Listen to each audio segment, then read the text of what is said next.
Solid state, note कीजिए, solids have definite shape, size, volume. Solids have definite shape, size, volume. Solids have definite shape, size, volume. Based on arrangement, based on arrangement, based on arrangement, based on arrangement of constituent atoms or ions, based on arrangement of constituent atoms or ions, solid has been classified into two categories. Solid का definite shape, size और volume होता है, ये तो खैर class 10th से पढ़ते आ रहे हो.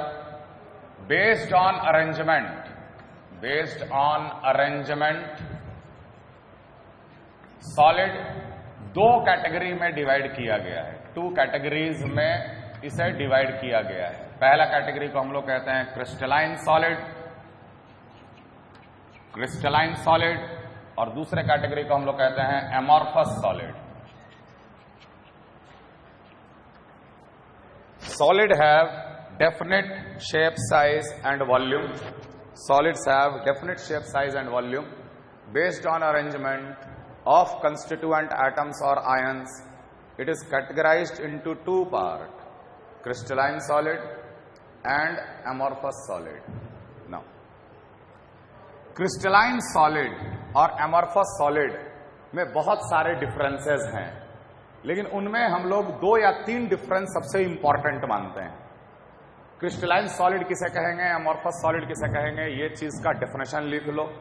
चूंकि हमने आपको बताया कि आज का लेक्चर बहुत ही बेसिक, कोई डेरिवेशन नहीं, छोटा छोटा डेफिनेशन आज हम लोग पढ़ेंगे क्योंकि आज पहला लेक्चर है. Crystalline solid, they have regular and definite arrangement. Crystalline solid लिखो और उसके आगे लिखो they have regular and definite arrangement. Regular and definite arrangement of atoms or ions, of atoms or ions in a 3D space, in a 3D space. They are highly ordered, they are highly ordered. Crystalline solid में atoms और ion का एक fixed particular type का arrangement होता है. वो arrangement आप किसी भी डायरेक्शन में आगे बढ़ो सेम मिलेगा, कोई चेंजेस नहीं मिलेगा. Highly ordered perfect regular arrangement present होता है क्रिस्टलाइन सॉलिड में. But in amorphous solid the regular arrangement is not present. Amorphous solid the regular arrangement, amorphous solid में the regular arrangement are not present. They are less ordered in nature. They are less ordered in nature. They are less ordered in nature. Crystalline solid में highly ordered regular type of pattern follow होता है arrangement of atoms और ions का, लेकिन amorphous solid में less ordered irregular arrangement होता है. एक डायरेक्शन में अगर हम आगे बढ़ रहे हैं तो हो सकता है कॉम्पोजिशन ही चेंज कर जाए, या हो सकता है कि अरेंजमेंट में ही हमको डिफरेंस मिल जाए. वो लेस ऑर्डर्ड अरेंजमेंट वाले सॉलिड को हम लोग कहते हैं amorphous solid. Crystalline solid whenever it is hammered, crystalline solid whenever it is hammered, hammered मतलब तोड़ा गया. Crystalline solid whenever it is hammered, crystalline solid whenever it is hammered, it breaks into fine pieces, it breaks into fine pieces or particles, it breaks into fine pieces or particles. Crystalline solid whenever it is hammered, hammered मतलब तोड़ा गया, it breaks into fine pieces or particles of identical shapes, of identical shape. किसी भी crystalline solid को इतना तोड़ दो कि बिल्कुल पाउडर्ड फॉर्म का हो जाए, और उस पाउडर्ड फॉर्म को माइक्रोस्कोप में देखो, अलग अलग पार्टिकल दिखेगा और हर पार्टिकल सेम शेप का मिलेगा आपको। क्रिस्टलाइन सॉलिड का एक बहुत इंपॉर्टेंट प्रॉपर्टी है कि अगर हम उसको ब्रेक किए तो बहुत सारे टुकड़ों में वो टूट जाएगा, लेकिन सारे टुकड़े जो है वो सेम शेप के मिलेंगे। But that is not possible in amorphous solid. But amorphous solid does not give particles of same shape. Amorphous solid does not give particles of same shape. Amorphous solid does not give particles of same shape. Amorphous solid does not give particles of same shape. Amorphous solid does not give particles of same shape. Amorphous solid को तोड़ोगे अलग अलग particle मिलेगा और सारे particle का shape अलग अलग होंगे, लेकिन क्रिस्टलाइन सॉलिड के सारे पार्टिकल के शेप सेम होते हैं। नाउ चूंकि क्रिस्टलाइन सॉलिड में रेगुलर अरेंजमेंट होता है, क्रिस्टलाइन सॉलिड जैसे मान ले plus minus plus minus plus, ये एक अरेंजमेंट हुआ। मान लो minus plus minus plus minus, हम आयंस का अरेंजमेंट लिख रहे हैं, plus minus plus minus plus minus plus minus plus minus, एक रेगुलर अरेंजमेंट हम ड्रॉ कर दिए। अगर हम सारे पॉजिटिव चार्ज वाले कटायन को ऑब्जर्व करें तो पॉजिटिव चार्ज वाले कटायन सब ऐसे लाई कर रहा है ना। सारे नेगेटिव चार्ज वाले अगर अनायन को ऑब्जर्व करें तो सारे अनायन इस पर्टिकुलर डायरेक्शन में लाई कर रहा है कि नहीं। कोई और बोला कि अरे प्लस माइनस का अरेंजमेंट देख, तो प्लस माइनस का अरेंजमेंट इस डायरेक्शन में लाई कर रहा है। तो जब रेगुलर अरेंजमेंट हो जाता है ना, तो कोई एक पर्टिकुलर चीज का अरेंजमेंट का डायरेक्शन भी फिक्स हो जाता है। ऐसा भी हो सकता है कि कोई एक फिजिकल प्रॉपर्टी कटायन के अरेंजमेंट पे डिपेंड किया। अगर कोई फिजिकल प्रॉपर्टी कटायन के अरेंजमेंट पे डिपेंड किया, मतलब इनडायरेक्टली वो डायरेक्शन पे डिपेंड कर गया। अगर कोई फिजिकल प्रॉपर्टी कटायन पे डिपेंड कर रहा है, मतलब कि वो फिजिकल प्रॉपर्टी इस डायरेक्शन में ऑब्जर्व होगा, लेकिन इस डायरेक्शन में ऑब्जर्व नहीं होगा। अगर कोई फिजिकल प्रॉपर्टी अनायन पे डिपेंड कर रहा है तो इस डायरेक्शन में ऑब्जर्व होगा, लेकिन इस डायरेक्शन में ऑब्जर्व नहीं होगा, क्योंकि सारे अनायन का अरेंजमेंट इस तरीके से। मतलब very very important, crystalline solids are anisotropic in nature. Crystalline solids are anisotropic in nature. Crystalline solids are anisotropic in nature. और एनआइसोट्रॉपिक इन नेचर का मतलब physical properties are direction dependent. Physical properties are direction dependent.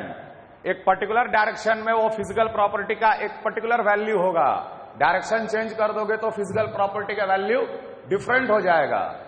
Physical property जैसे refractive index, coefficient of thermal expansion, जिसको हम लोग alpha बोलते हैं, बहुत सारे इलेक्ट्रिकल कंडक्टिविटी, ये सारे ऐसे फिजिकल प्रॉपर्टी हैं जो क्रिस्टलाइन सॉलिड में डायरेक्शन डिपेंडेंट होता है। अल्फा का वैल्यू, जैसे फॉर एग्जांपल अल्फा माने कोफिशिएंट ऑफ थर्मल एक्सपेंशन का वैल्यू एक डायरेक्शन में पॉजिटिव आता है सिल्वर आयोडाइड में, लेकिन अल्फा का वैल्यू एक डायरेक्शन में नेगेटिव भी आता है सिल्वर आयोडाइड में। सिल्वर आयोडाइड एक क्रिस्टलाइन सॉलिड है। सिल्वर आयोडाइड का कोफिशिएंट ऑफ थर्मल एक्सपेंशन एक पर्टिकुलर डायरेक्शन में पॉजिटिव भी पाया जाता है और एक पर्टिकुलर डायरेक्शन, दूसरा डायरेक्शन माने एक्स डायरेक्शन में पॉजिटिव तो हो सकता है वाई डायरेक्शन में नेगेटिव। तो जो फिजिकल प्रॉपर्टी डायरेक्शन डिपेंडेंट हो गए वो प्रॉपर्टी को क्या कहा जाता है? एनआइसोट्रोपिक बिहेवियर। जैसे ग्रेफाइट सॉलिड, ग्रेफाइट के बारे में पढ़े हो?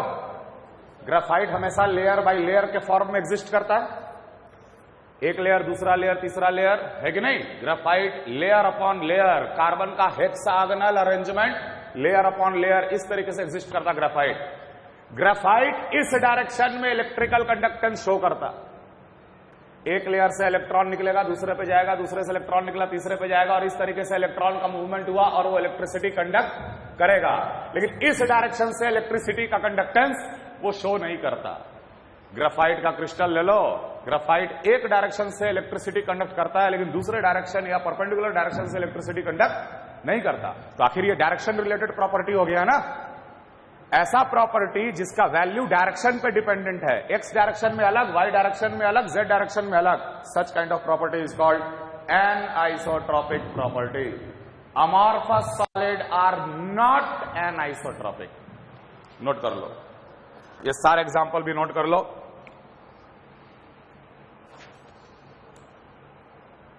आइसोट्रोपिक, नॉट एन आइसोट्रोपिक का मतलब isotropic. amorphous solid are isotropic in nature. Amorphous solid are isotropic in nature. Amorphous solids are isotropic in nature. Amorphous solids are isotropic in nature. मतलब same property in all direction.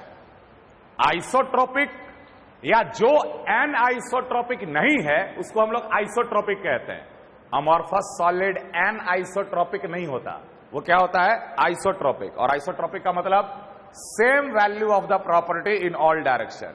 Direction related property नहीं होता है amorphous में, लेकिन crystalline solid में properties are direction dependent. Properties are direction dependent. Crystalline और amorphous का ये सबसे इंपॉर्टेंट डिफरेंस है। Crystallines are anisotropic but amorphous are isotropic. Isotropic का मतलब same value of the property in all the direction. आगे लिखो, crystalline solids are true solids.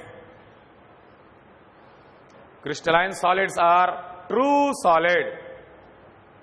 Crystalline solids are true solids but amorphous solid are pseudo solids. Amorphous are pseudo solid.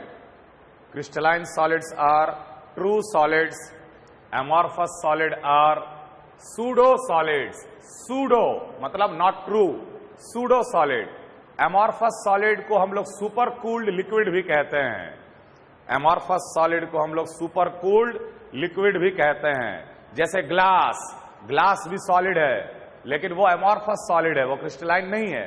Glass को हम लोग super cooled liquid का term भी देते हैं। Clear?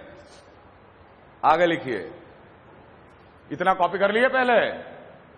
देखो, अगर हम तेज बढ़ें तो तुम ही हो रोकने वाले, स्लो अगर जा रहे हैं तो तुम ही हो बोलने वाले कि सर बहुत बोरिंग चल रहा, स्लो चल रहा मामला, जल्दी जल्दी बढ़ाओ। ठीक चल रहा है तो चुपचाप बैठे रहो। क्लास को इंटरेक्टिव बनाना है। Crystalline solid always melts at a fixed melting point. Crystalline solid always melts at a fixed melting point. Her crystalline solid का अपना एक मेल्टिंग पॉइंट होता है और वो मेल्टिंग पॉइंट बिल्कुल फिक्स्ड होता है। हर हाल में उसी मेल्टिंग पॉइंट पे वो सॉलिड मेल्ट करेगा। लेकिन amorphous solid does not have any fixed melting point. Amorphous solid does not have a fixed or sharp melting point. Amorphous solid does not have a fixed or sharp melting point. Amorphous solid does not have fixed or sharp melting point. तो इतने property का difference amorphous और crystalline में याद रखिएगा, जिसमें सबसे important property है अरेंजमेंट का लेकर और दूसरा इंपॉर्टेंट प्रॉपर्टी है एनआइसोट्रोपिक। बाकी जो डिफरेंस है वो आपके ट्यूटोरियल शीट में भी दे रखा है, उसको एक बार देख लेना है। क्लियर? तो इतने नोट्स में काफी है, इतना डिफरेंस आप याद रखिएगा, क्रिस्टलाइन और अमॉर्फस सॉलिड का डिफरेंस। आगे लिखो, based on,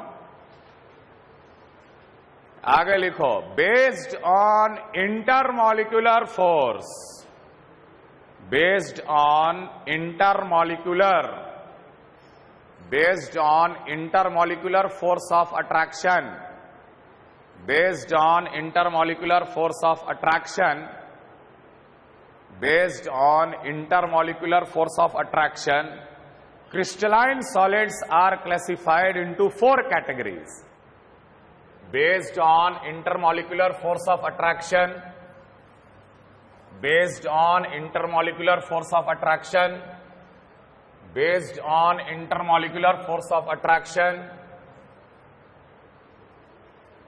Crystalline solid are classified into 4 categories based on intermolecular force of attraction. Crystalline solid 4 भाग में बांटा गया है। देखो, सॉलिड स्टेट टॉपिक में हम लोग सिर्फ क्रिस्टलाइन सॉलिड का स्टडी करते हैं, एमॉर्फस का बिल्कुल स्टडी नहीं करते। एमॉर्फस का हो गया काम, डिफरेंस बता दिया, अब एमॉर्फस कहीं नहीं आएगा बीच में। क्रिस्टलाइन सॉलिड आगे 4 भाग में बांटा गया है बेस्ड ऑन इंटरमॉलिक्यूलर या इंटर आयनिक अट्रैक्टिव फोर्स। अलग अलग सॉलिड में अट्रैक्टिव फोर्स का मैग्नीट्यूड अलग अलग और अलग अलग वजहों से होता है, इसलिए क्रिस्टलाइन सॉलिड को 4 भाग में बांटा गया है। पहला भाग आयनिक सॉलिड। क्रिस्टलाइन सॉलिड को 4 भाग में बांटा गया based on intermolecular force of attraction. Ionic solid में कैसे फोर्स होते? Inter electronic force of attraction due to cations and anions।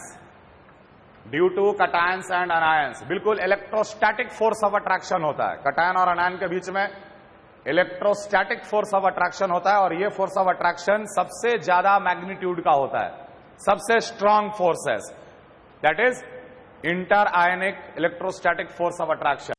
कैसे सॉलिड? जैसे मान लो NaCl हो गया, KCl हो गया, एटसेट्रा, KNO3 हो गया, ये सारे के सारे आयनिक सॉलिड हैं, आयन से बने हुए, कटायन और अनायन से बने हुए, और इन सॉलिड में आयनिक फोर्सेस पाया जाता है। आयनिक फोर्सेस को इलेक्ट्रोस्टैटिक फोर्स ऑफ अट्रैक्शन भी बोल सकते हो, कोलुम्बिक फोर्स ऑफ अट्रैक्शन भी बोल सकते हो। फॉर्मूला जानती हो, K1 Q2 अपॉन R²। ये force of attraction maximum in magnitude होता। समझ में आ रहा है? दूसरा category of crystalline solid, they are called covalent solids. इनमें कैसा फोर्स होता है? कोवलेंट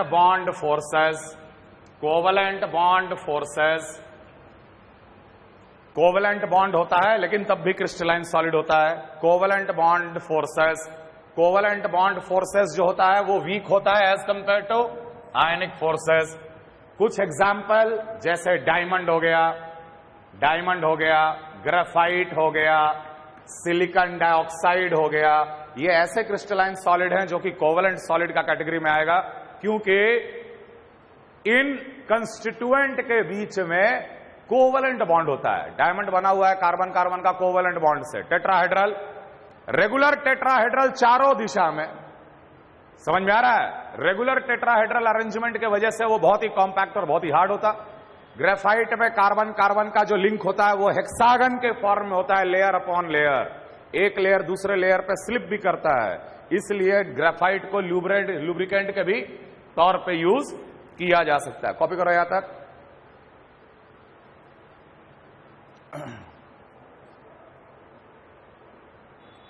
तीसरा कैटेगरी ऑफ सॉलिड, उसको हम लोग कहते हैं मॉलिक्यूलर सॉलिड में वैंडरवाल फोर्स ऑफ अट्रैक्शन होता है। वैंडरवाल फोर्स ऑफ अट्रैक्शन की वजह से मॉलिक्यूल के बीच में वैंडरवाल फोर्स ऑफ अट्रैक्शन होगा। वैंडरवाल फोर्स ऑफ अट्रैक्शन किस वजह से पाया जाता? Because of size and mass, they are attractive in nature. Molecular solid जैसे आइस, वाटर, जब आइस के फॉर्म में आ गया तो आइस भी क्रिस्टलाइन सॉलिड है। आइस में वाटर के बीच में क्या होगा? H bonding, Van der Waal force of attraction. या कार्बन डाइऑक्साइड सॉलिड, जिसको हम लोग ड्राई आइस भी कहते हैं, है कि नहीं? तो ये सारे सॉलिड भी क्रिस्टलाइन सॉलिड होते हैं, लेकिन इन्हें हम लोग मॉलिक्यूलर सॉलिड बोलते हैं क्योंकि ये मॉलिक्यूल से बना हुआ है। कार्बन डाइऑक्साइड के मॉलिक्यूल से बना हुआ क्रिस्टलाइन सॉलिड, या वाटर मॉलिक्यूल से बना हुआ crystalline ice, Van der Waal force of attraction. And the last category is called metallic solid. Metallic solids, ये भी क्रिस्टलाइन सॉलिड होता है जिसमें मेटालिक बॉन्ड होता, जिसमें मेटालिक बॉन्ड होता है। सारे मेटल जैसे iron, gold, silver etcetera, they all are metallic solid and metallic solids are या हैव मेटालिक बॉन्ड फोर्सेस। तो क्रिस्टलाइन सॉलिड को 4 भाग में बांटा गया, ionic solid, covalent solid, molecular solid and metallic solid. They all are crystalline solids. और अलग अलग सॉलिड में अलग अलग मॉलिक्यूलर फोर्स ऑफ अट्रैक्शन, अलग अलग सॉलिड में अलग अलग मॉलिक्यूलर फोर्स ऑफ अट्रैक्शन पाया जाएगा। सॉलिड्स का इतना क्लासिफिकेशन आपको आना चाहिए।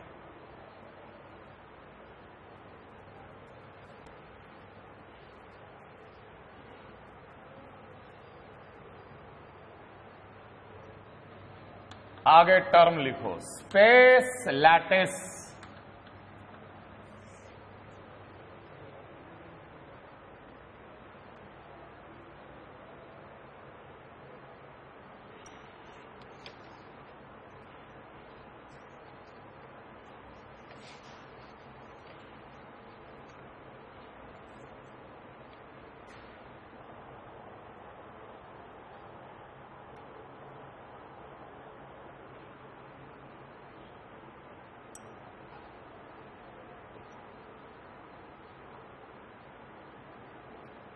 The regular arrangement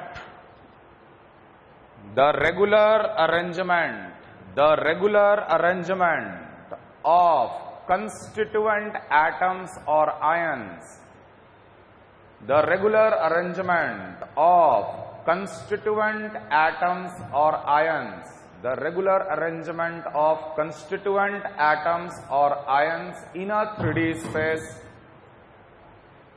The regular arrangement of constituent atoms or ions in a 3D space is called space lattice. Is called space lattice. Is called space lattice. Lattice क्या है? Lattice एक regular arrangement of atom in a 3D space को हम लोग lattice कहते हैं। Lattice मतलब एक तरह का जाल, लेकिन 3D का जाल, 3 डायमेंशनल। बात समझ में आ रहा है? एक पर्टिकुलर टाइप का अरेंजमेंट आयरन एटम का पाया जाता है आयरन सॉलिड में, एक्स डायरेक्शन में भी, वाई डायरेक्शन में भी, जेड डायरेक्शन में भी। जब तीनों डायरेक्शन में पूरे को इमेजिन करो तो उसे हम लोग क्या बोलेंगे? Space lattice. बात समझ में आ रहा? खैर, एक रफ डायग्राम बनाने का कोशिश करो, एक रफ डायग्राम इस तरीके से बनाने का कोशिश करो।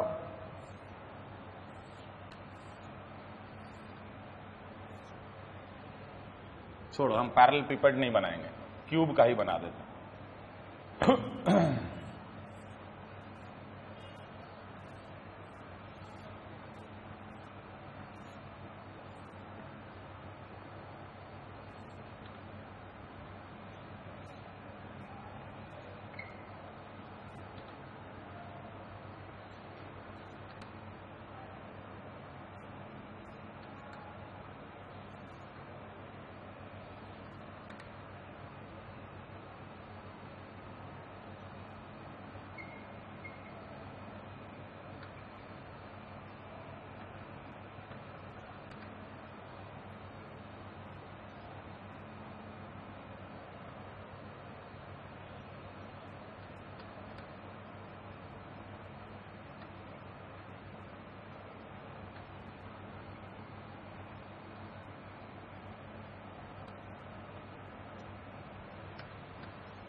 ऐसा ड्राइंग बनाने का कोशिश करना कि इधर 3 रहे, इधर 3 रहे, इधर 3 रहे, यहां भी 3 आए, यहां भी 3 आए, यहां भी 3 आए, इस एज पे भी 3 पॉइंट आए, इस एज पे भी 3 पॉइंट आए, इस एज पे भी 3 पॉइंट है। खैर, रफ डायग्राम सिर्फ समझने के लिए। एक पर्टिकुलर तरीके का अरेंजमेंट 3D स्पेस में जो हम लोग एटम या आयन का पाते हैं उसको हम लोग स्पेस लैटिस कहते हैं। जैसे हम लोग इसको एक स्पेस लैटिस कहेंगे, एक पर्टिकुलर सॉलिड का space lattice. The regular arrangement of atoms or ion in a 3D space is called space lattice. Okay. When crystalline solid is hammered, we get crystal. When crystalline solid, पहले copy करो, ये copy करो, पहले rough diagram बनाओ। बहुत accurate diagram बनाने की आवश्यकता नहीं है, लेकिन हाँ डायग्राम बनाने का आदत डालो अभी से, क्योंकि इस टॉपिक में डायग्राम बनाओगे, देखोगे, समझोगे, तब जाकर ये टॉपिक समझ में आएगा आपको। The regular arrangement of atoms और ions in a 3D space is called space lattice. ये कॉपी अगर कर लिए तो आगे लिखो।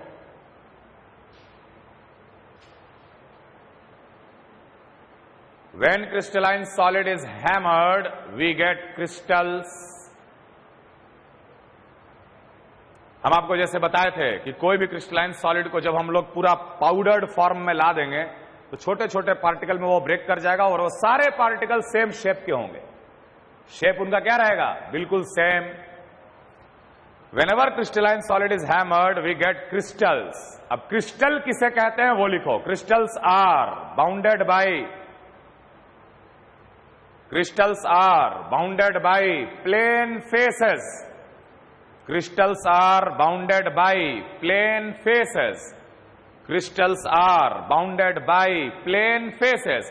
जैसे मान लो तुमको क्यूबिक क्रिस्टल मिला, ये क्लासरूम को एक क्रिस्टल मानो, तो ये क्रिस्टल कैसे बना हुआ है?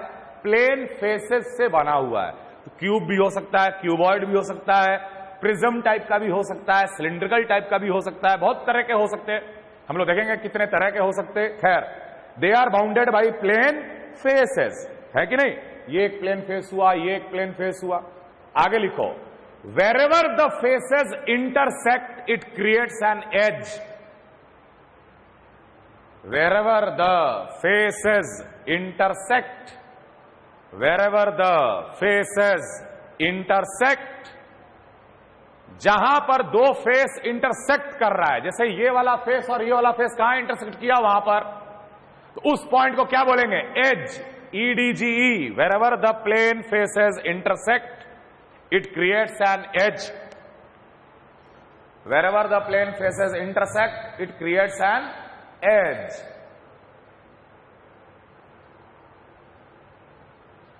It creates an edge, and the angle between the two faces is called interfacial angle. And the angle between the two faces, and the angle between the two faces, and the angle between the two faces, angle between the two faces is called interfacial angle. यहां पे interfacial angle कितना है? 90 degree. जहां पर दो face intersect करते हैं वहां एज बनता है, और उस एज के अबाउट दो फेस के बीच का एंगल को क्या बोलेंगे? Interfacial angle. बात समझ में आ रहा है? जैसे यहां पे इंटरफेशियल एंगल कितना है? 90 डिग्री है। समझ में आ रहा है? अब देखो, the interfacial angle remains constant in one particular direction in all crystalline solid. Note करो, the interfacial angle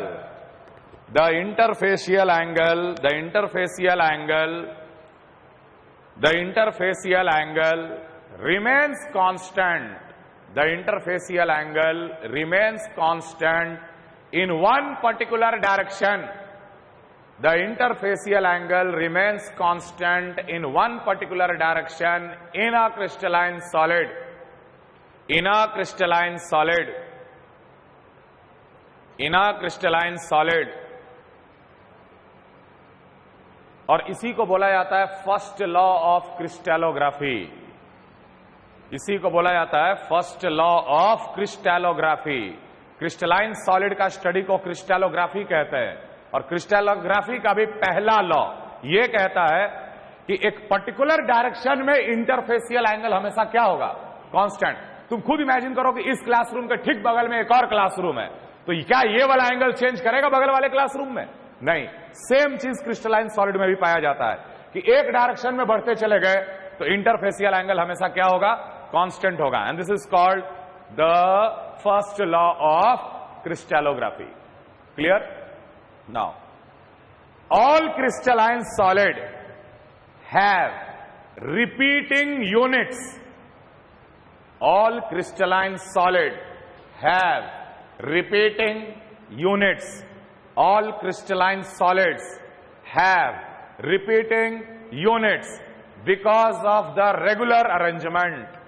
All crystalline solids have repeating units because of regular arrangement. Regular arrangement के कारण क्रिस्टलाइन सॉलिड में repeating unit पाया जाता है। जैसे मान लो कि ये क्लासरूम पूरा खाली है, क्लासरूम में बेंचेस रेगुलरली अरेंज्ड है कि नहीं, तो हम बोल सकते हैं ना कि ये जो 3 बेंच है वही रिपीट हो रहा है हर बार। तो जहां रेगुलर अरेंजमेंट पाया जाएगा वहां रिपीटिंग यूनिट भी पाया जाएगा। चाहो तो तुम 2 रो को रिपीटिंग यूनिट मान लो कि अरे जैसा ये 2 रो है ना वैसा ही अगला 2 है, वैसे ही अगला 2 है। समझ में आ रहा है? तुम 3 रो मान लो कि जैसा 3 रो का अरेंजमेंट है उसके बाद वाला 3 रो भी वैसा ही है, उसके बाद वाला भी 3 रो वैसा ही है। रिपीटिंग यूनिट पाया जाएगा। सबसे छोटा रिपीटिंग यूनिट को बोला जाता है unit cell. The smallest repeating unit, the smallest repeating unit, the smallest repeating unit, smallest repeating unit which when repeated in all the direction, the smallest repeating unit which when repeated in all the direction gives us the entire crystal or lattice, gives us the entire crystal or lattice। वैसा सबसे छोटा repeating unit जिसको तीनों direction में repeat कर दो तो तुमको पूरा का पूरा क्रिस्टलाइन सॉलिड मिल जाए या पूरा का पूरा लैटिस मिल जाए, is called unit cell, is called unit cell. थोड़ी देर के लिए ऐसा देखो कि ये एक लैटिस था, ये एक लैटिस था, इस लैटिस का सबसे छोटा रिपीटिंग यूनिट मैं निकाल रहा हूं, ध्यान देना, ये वाला सबसे छोटा रिपीटिंग यूनिट, सबसे छोटा repeating unit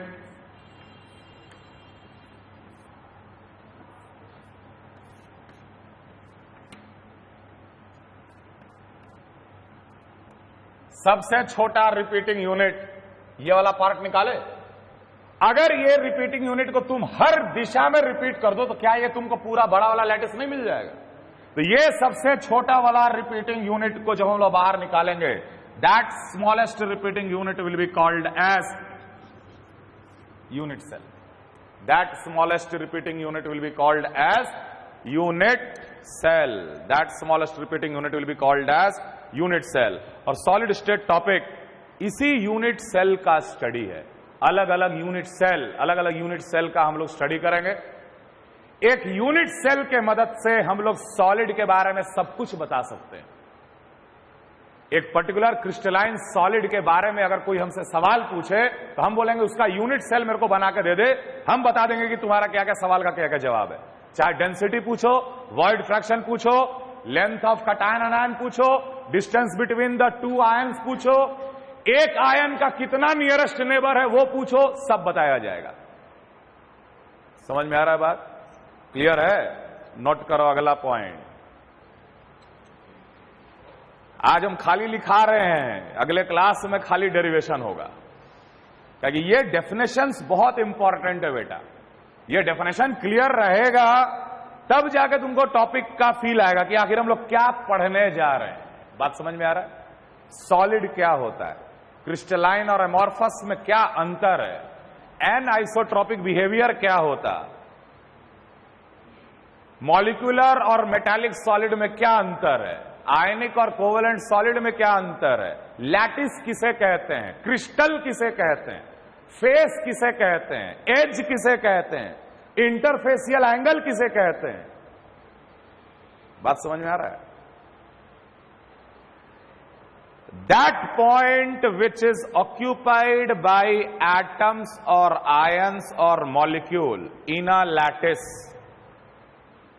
that point which is occupied by, that point which is occupied by, that point which is occupied by atoms, ions or molecule in the lattice, that point which is occupied by atoms, ions or molecules in the lattice is called lattice points, is called lattice point। जैसे आपके सामने हम एक छोटा सा lattice बनाए, regular arrangement of atoms और ion, एक लैटिस तैयार है। ये सब पॉइंट हम क्यों हाईलाइट किए हैं? ये सब क्या है? ये ऐसे पॉइंट है जहां पर एक एटम लाई कर रहा है।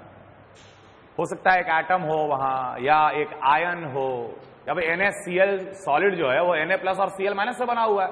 तो जहां जहां Na+ प्रेजेंट है, जहां जहां Cl- प्रेजेंट है, वो सारे पॉइंट को हम लोग क्या बोलेंगे? Lattice point. ये सारे पॉइंट्स क्या हो गए? लैटिस पॉइंट्स हो गए। क्लियर?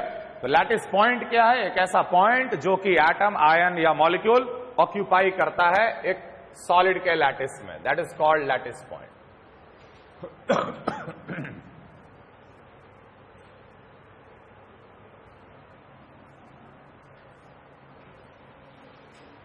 अब देखो,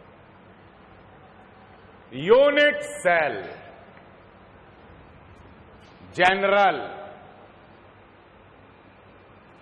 जनरल यूनिट सेल इस टाइप का होता है।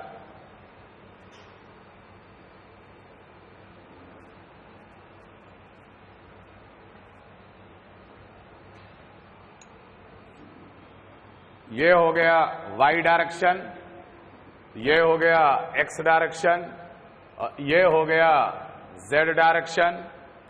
क्लियर? ये सब लैटिस पॉइंट हो गए, वहीं से निकाले है ना वो वाला, लैटिस पॉइंट्स हो गए। ये लेंथ a, ये लेंथ b, ये लेंथ c, ये एंगल अल्फा, ये एंगल बीटा, ये एंगल गामा। बिल्कुल जनरल यूनिट सेल है ये, जनरलाइज कर दिए अल्फा, बीटा, गामा और ए बी सी लेंथ में। और इस शेप को हम लोग कहते हैं पैरेलल पिपेट। इस जनरल शेप को बोला जाता है parallelepiped. General unit cell को हम अल्फा, बीटा, गामा और ए बी सी के लेंथ में लिख सकते हैं। कोई भी यूनिट सेल हो उसको इस फॉर्म में जनरल हम लोग इमेजिन कर सकते हैं। अगर कोई बोला कि अरे अगर alpha is equal to beta is equal to gamma तीनों के तीनों 90 डिग्री हो गए और A is equal to B is equal to C हो गया, तो ये मेरा यूनिट सेल कैसा बन गया? बोलेंगे क्यूबिक यूनिट सेल बन गया। Cubic unit cell. ऐसा भी हो सकता है कि अल्फा और बीटा तो 90 डिग्री है, लेकिन गामा जो है वो 120 डिग्री है, और A is equal to B है लेकिन नॉट इक्वल टू सी है। ये जो कंडीशन है वो हेक्सागन का है, हेक्सागनल यूनिट सेल हो गया। समझ में आ रहा है?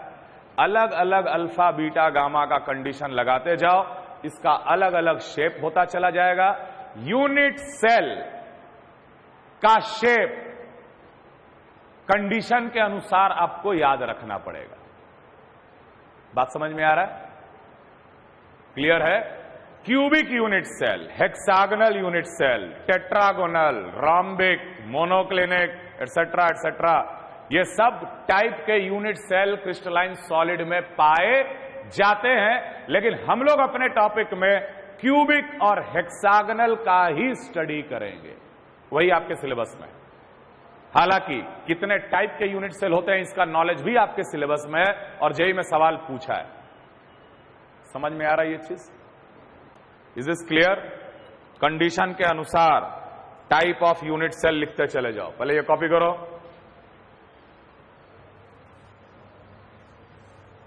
तो वो ज्यादा ठीक रहेगा।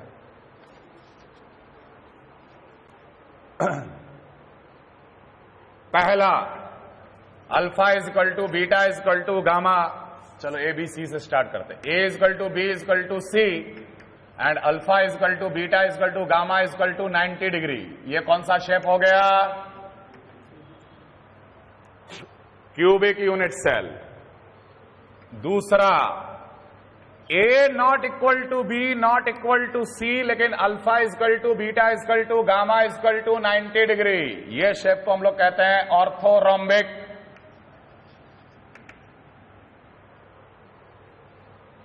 तीसरा A is equal to B but not equal to C and alpha is equal to beta is equal to gamma is equal to 90 degree, ये शेप को हम लोग बोलते हैं टेट्रागोनल।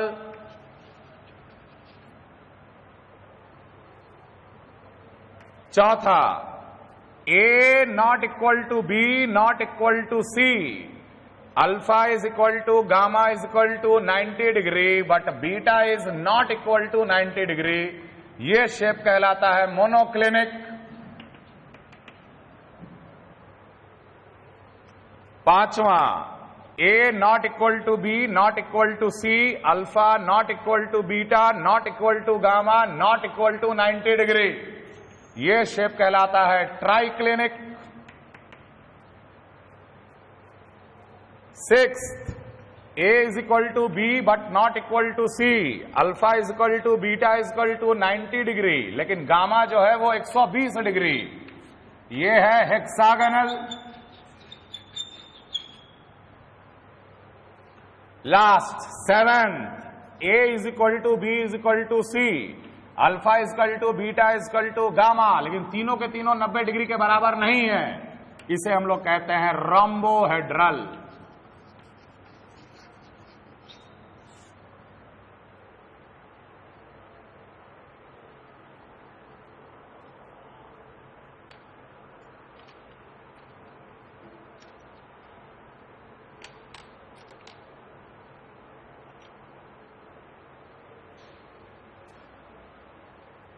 इसी को बोला जाता है बेटा 7 क्रिस्टल सिस्टम।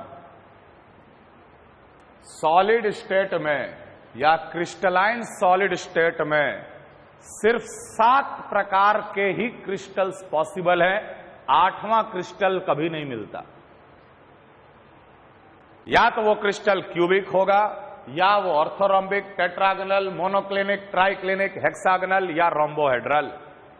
और ये नाम, शेप के नाम के साथ ये कंडीशन इंपॉर्टेंट है।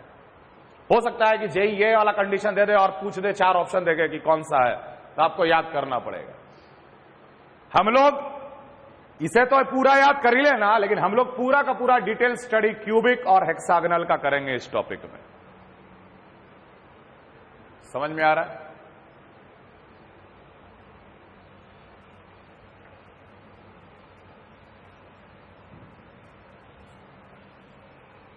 अब देखो, जनरल यूनिट सेल तो आपको हम बना ही दिए, है कि नहीं? अब वो कंडीशन के अनुसार उसका अलग अलग नाम पड़ गया। यूनिट सेल क्या होता है? सबसे छोटा पार्ट जिसको हम रिपीट कर देंगे तो पूरा मेरे को सॉलिड या पूरा मेरे को क्रिस्टल मिल जाए।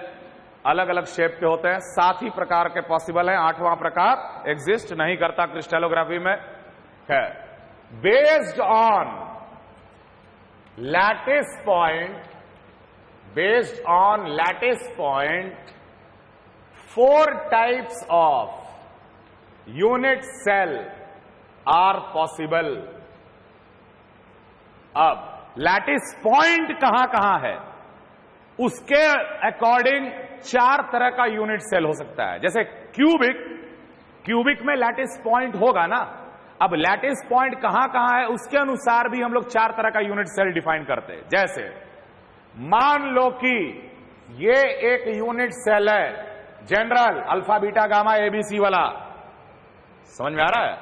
ये यूनिट सेल है और लैटिस पॉइंट सिर्फ कॉर्नर पे है। लैटिस पॉइंट कहां है? सिर्फ कॉर्नर पे और कहीं नहीं। तो ऐसे यूनिट सेल को हम लोग कहते हैं सिंपल और प्रिमिटिव। समझ में आया? अगर लैटिस पॉइंट का अरेंजमेंट कुछ ऐसा हो जाए कि सारे कॉर्नर पे तो लैटिस पॉइंट है ही, लेकिन हर फेस के सेंटर पे भी लैटिस पॉइंट है। यहां पर टोटल कितने फेस हैं इस पैरेलल पिपेड के? 6 फेस। कितने कॉर्नर? 8 कॉर्नर। कितने एज? 12 एज। तो एक जनरल पैरेलल पिपेड में 8 कॉर्नर, 6 फेस और 12 एज होते हैं। ऊपर वाला फेस का सेंटर, नीचे वाला फेस का सेंटर, लेफ्ट वाले का सेंटर, राइट वाले का सेंटर, पीछे वाले का सेंटर, सामने वाले का सेंटर। ऐसे इमेजिन करके हम पॉइंट लगा दिए बिल्कुल फेस के बीचों बीच। तो ऐसे वाले को हम लोग कहेंगे face centred unit cell.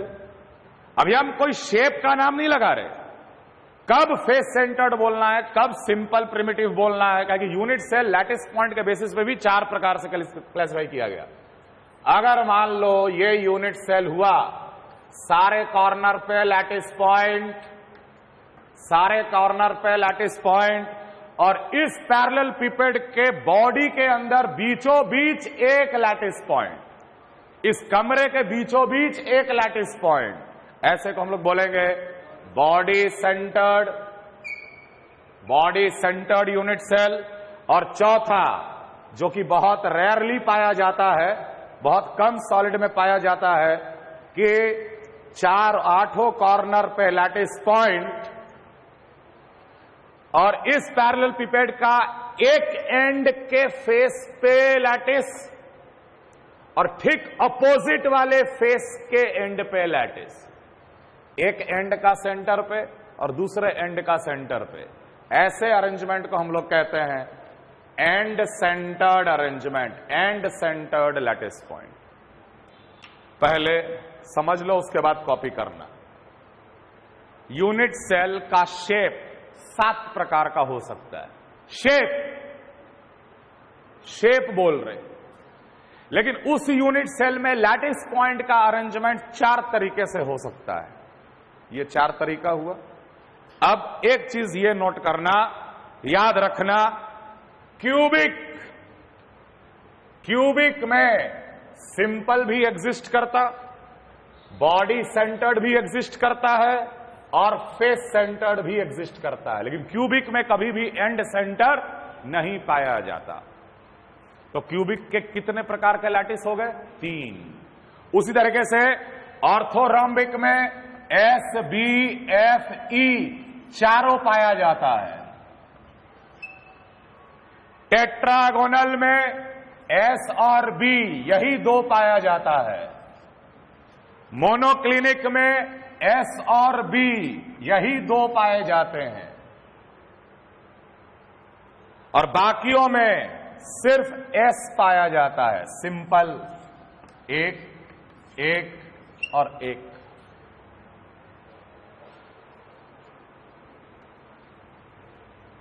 Tetragonal में एस और बी नहीं, एस और ई लिखना, एंड सेंटर्ड।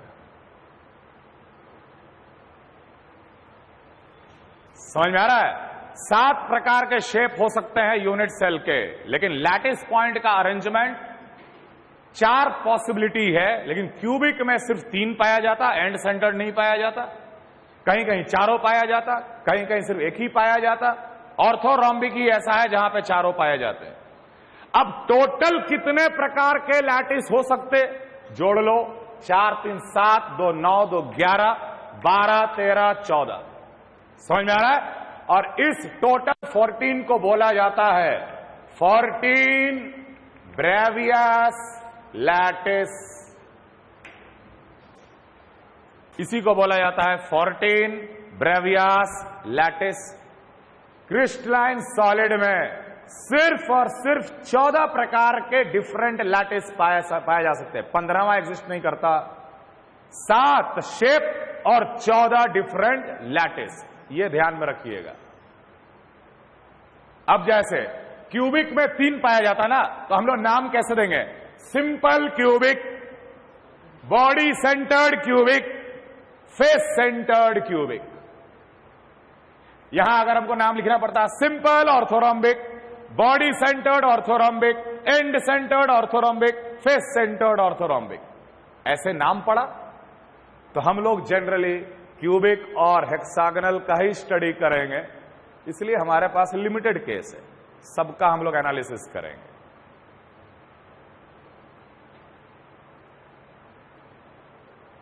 हम लोग ऐसे ऐसे भी इसमें सवाल देखेंगे या कंडीशन, जैसे मान लो हम यहां पे खड़े हैं, हर कॉर्नर पे एक एक इंसान टंगा हुआ है पूरे बिल्डिंग में, है कि नहीं? इस कमरे के ऊपर एक कमरा, बगल में एक कमरा, इधर एक कमरा, नीचे एक कमरा, हर कॉर्नर पे एक एक आदमी टंगा हुआ है। अब बताओ कि मेरा 7वां नियरेस्ट नेबर कितना होगा? 7वां नियरेस्ट नेबर, पहला नहीं, पहला तो यही हो गया, ये हो गया। समझ में आ रहा है कि नहीं? हम बोले मेरे को 7वां चाहिए। 7वां नियरेस्ट नेबर कौन? कितने? दिमाग चलेगा ना? क्लियर है? तो आज तो हम बोले ना कि बिल्कुल बेसिक टर्म का डेफिनेशन लिखा रहे हैं। अगले लेक्चर से तुम लोग को सॉलिड स्टेट का फील आएगा, जब हम लोग थोड़ा मैथमेटिकल हो जाएंगे। बहुत सिंपल और आसान टॉपिक है बेटा, और बहुत इंपॉर्टेंट है। आएगा ही आएगा सवाल, और इसके सवाल छूटने नहीं चाहिए। अभी तक जो हम बताए वो सब समझ में आया? ये 14 ब्रेवियास लैटिस क्या है समझ में आया? 7 क्रिस्टल सिस्टम क्या है समझ में आया? हां, स्ट्रक्चर नहीं, क्यों नहीं घूमेगा स्ट्रक्चर? हम इमेजिन करेंगे। मान लो मेरे को देखना है हेक्सागनल सिंपल, तो हेक्सागन इमेजिन नहीं कर पा रहे हो? एक हेक्सागन ऊपर, दूसरा हेक्सागन नीचे, और सब तरफ से वो कवर्ड है।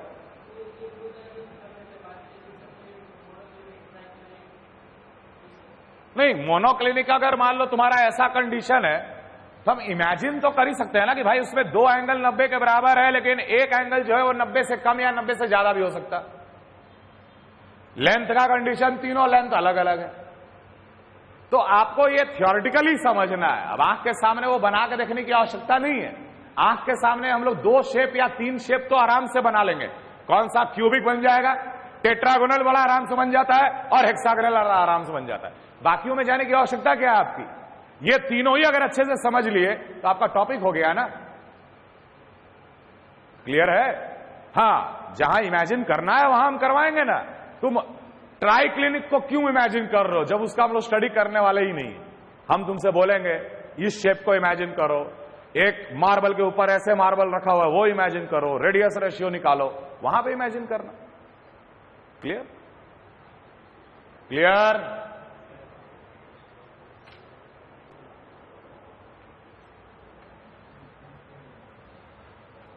कॉपी कर लिए?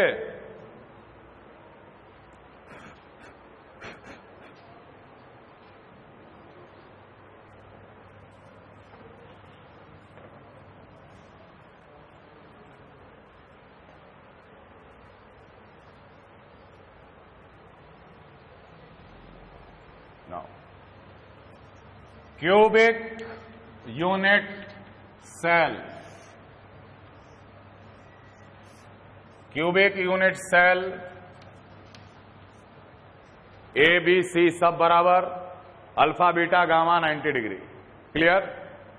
एक क्यूब में 8 कॉर्नर्स होते, 12 एज होते और 6 फेसेस होते।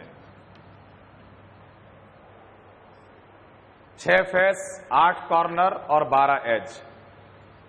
कॉर्नर पे अगर एक लैटिस पॉइंट है तो बताओ यहां पर कितना एटम मौजूद है?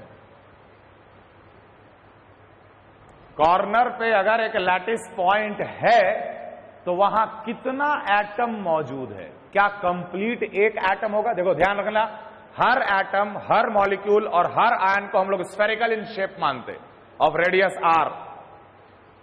यहां अगर लैटिस पॉइंट है तो यहां पर एक कंप्लीट एटम था,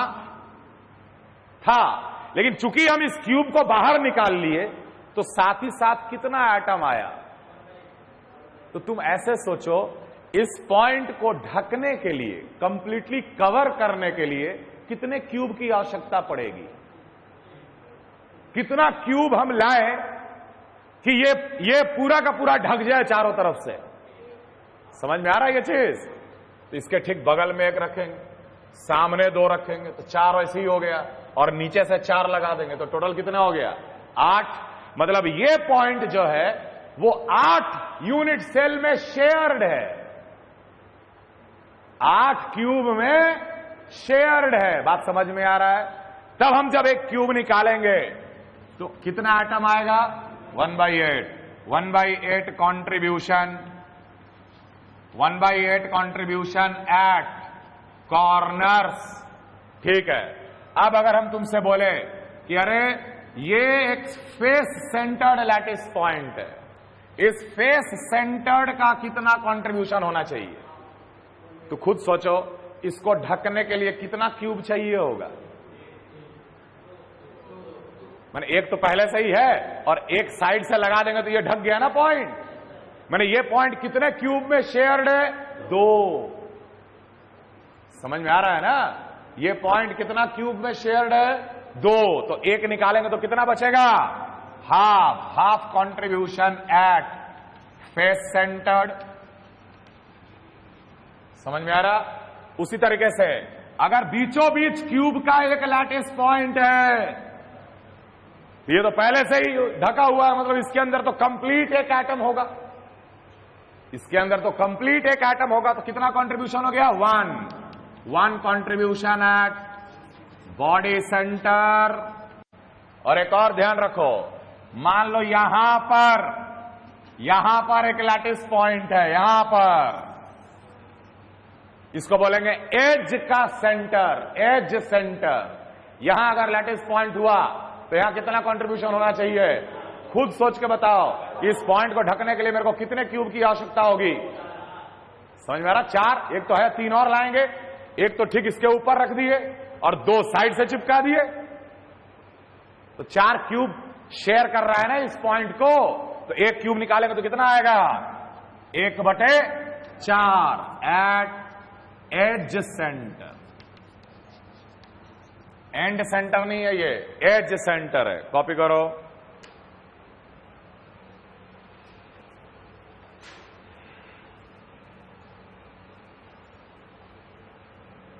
of symmetry, element of symmetry in a cubic unit cell, element of symmetry in a cubic unit cell. ध्यान रहे, 3 तरह के एलिमेंट ऑफ सिमेट्री होते।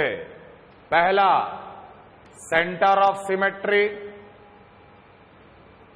दूसरा प्लेन ऑफ सिमेट्री और तीसरा एक्सिस ऑफ सिमेट्री। तीसरा एक्सिस ऑफ सिमेट्री। 3 तरह के एलिमेंट ऑफ सिमेट्री पाए जाते हैं क्यूबिक यूनिट सेल में। Centre of symmetry, plane of symmetry, axis of symmetry. अरे वो समझ में आया सबको? रे क्लियर है ना? ये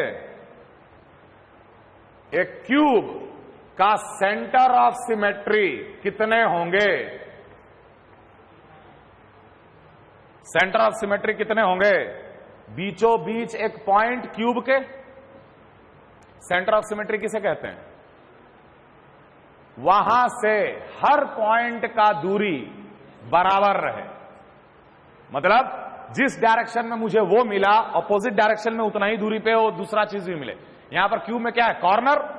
अगर हम बॉडी का बिल्कुल सेंटर पे गए तो ये कॉर्नर का डिस्टेंस और ये डायगोनली ऑपोजिट कॉर्नर का डिस्टेंस बिल्कुल सेम होगा। वैसे हर कॉर्नर के लिए वैलिड है, हर एज के लिए वैलिड है। कितने सेंटर ऑफ सिमेट्री होंगे? 1। क्यूब में मात्र 1 सेंटर ऑफ सिमेट्री होता है, और कहां होता है? बिल्कुल बॉडी सेंटर पे। क्या ये सेंटर ऑफ सिमेट्री होगा? क्योंकि हम जानते हैं कि ये कॉर्नर का डिस्टेंस, ये कॉर्नर का डिस्टेंस, ये कॉर्नर सब अलग अलग आएगा। समझ में आ रहा है? तो सेंटर ऑफ सिमेट्री कितना होता? 1 COS centre of symmetry. Plane of symmetry कितना बताओ? प्लेन ऑफ सिमेट्री किसे कहते हैं? एक ऐसा प्लेन जो कि ऑब्जेक्ट से पास करें, ऑब्जेक्ट में 2 भाग में बढ़ जाए, लेकिन वो दोनों भाग मिरर इमेज होना चाहिए। एक ऐसा प्लेन जो ऑब्जेक्ट से पास करे तो 2 भाग में ऑब्जेक्ट बटा, लेकिन वो दोनों भाग मिरर इमेज होना चाहिए। बताओ इसमें कितने प्लेन ऑफ सिमेट्री हैं? कितने प्लेन ऑफ सिमेट्री है? तो अब देखते जाओ हम कैसे काट रहे इसको, है ना? ये समझ में आ रहा है? ऐसे अगर हम काट दें इस क्यूब को, दो भाग में कटेगा, मिरर इमेज में कटेगा कि नहीं कटेगा? बिल्कुल कटेगा। तो ये तो हो गया एक्स वाई प्लेन, नहीं सॉरी वाई जेड प्लेन। तो ऐसे कितने तरीके से काट सकते हैं इस क्यूब को? 4। कैसे? एक ऐसे काटे, एक ऐसे काटेंगे और एक ऐसे काटेंगे। X Y plane, Y Z plane and Z X plane, 3 ही प्लेन पास करेगा ना। नहीं समझ में आ रहा? अगर इस कमरे को काटना है मेरे को आधा आधा, तो कैसे काटेंगे? एक तो ऐसे काट सकते, एक ऐसे काट सकते, और एक ऊपर से ही आधा आधा काट दिया। 3 ही तरीके से कटेगा ना यार। तो ऐसा कितने हो गए? 3 प्लेन ऑफ सिमेट्री ऐसे वाले। एक और चीज देखो, डायगोनल वाला। बिल्कुल सही। अगर मान लो ये क्यूब है और इसे अगर हम लोग इस तरीके से काट दें, समझ में आ रहा है? ये प्लेन इमेजिन कर पा रहे हो? डायगोनली काट दिए, डायगोनली काट दिए, ये भी तो प्लेन ऑफ सिमेट्री कहलाएगा। लेकिन ऐसे कितने तरीके से काट सकते? तो सिंपल कैलकुलेशन करना, जब हम ऐसे काट रहे हैं तो कितने एज आ गए इस प्लेन पे? कितने एज आ गए? 2। टोटल कितने एज हैं? कितने एज? 12। तो एक प्लेन पास किए तो 2 एज पकड़ा गया, तो 12 एज में कितना प्लेन आएगा? 6। ऐसे ऐसे डायगोनल प्लेन ऑफ सिमेट्री 6 होते हैं। तो टोटल प्लेन ऑफ सिमेट्री कितना हो गया? 9। क्यूब में एक centre of symmetry, 9 plane of symmetry.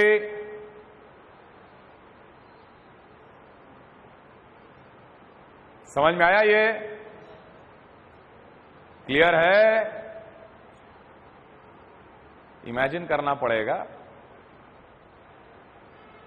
Axis of symmetry, axis of symmetry किसे कहते हैं? एक ऐसा एक्सिस जिसके अबाउट ऑब्जेक्ट को घुमाया जाए तो एक डेफिनेट एंगल में मेरे को सेम व्यू मिले। एक डेफिनेट एंगल में हमको सेम व्यू मिले। अभी ऐसे इमेजिन करो, अगर हम एक एक्सिस अगर पास कर दें, समझ में आ रहा? कहां से पास किए? ये फेस और ये फेस के बीचों बीच। ठीक। अभी हमको फिलहाल क्या नजर आ रहा है? एक स्क्वायर फेस नजर आ रहा है। बताओ इसको कितना एंगल से घुमाएंगे कि फिर से स्क्वायर फेस नजर आएगा? 90 डिग्री। तो हर 90 डिग्री पे मेरे को स्क्वायर फेस दिखेगा ना, उसको हम लोग एक्सिस ऑफ सिमेट्री बोलेंगे। एक ऐसा एक्सिस जिसके अबाउट ऑब्जेक्ट को घुमाया जाए और एक डेफिनेट एंगल पे हमको सेम व्यू मिले, वो कहलाएगा एक्सिस ऑफ सिमेट्री। समझ में आ रहा है? ठीक है। ऐसे एक्सिस ऑफ सिमेट्री कितने होंगे?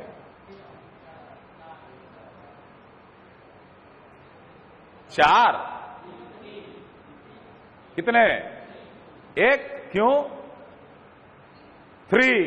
क्योंकि एक तो हो गया ये एक्सिस, मान लीजिए वाई एक्सिस, एक होगा जेड एक्सिस और एक होगा एक्स। इसी टाइप का होगा ना 3। या ऐसे सोचो, ये जो लाइन है वो 2 फेस को कवर कर लिया। क्यूब में कितने फेस होते हैं? 6। तो कितना एक्सिस पॉसिबल हो गया? 3। 6/2। समझ में आ रहा है? ये ऐसे हो गए 3 एक्सिस ऑफ सिमेट्री। क्लियर है? अब देख,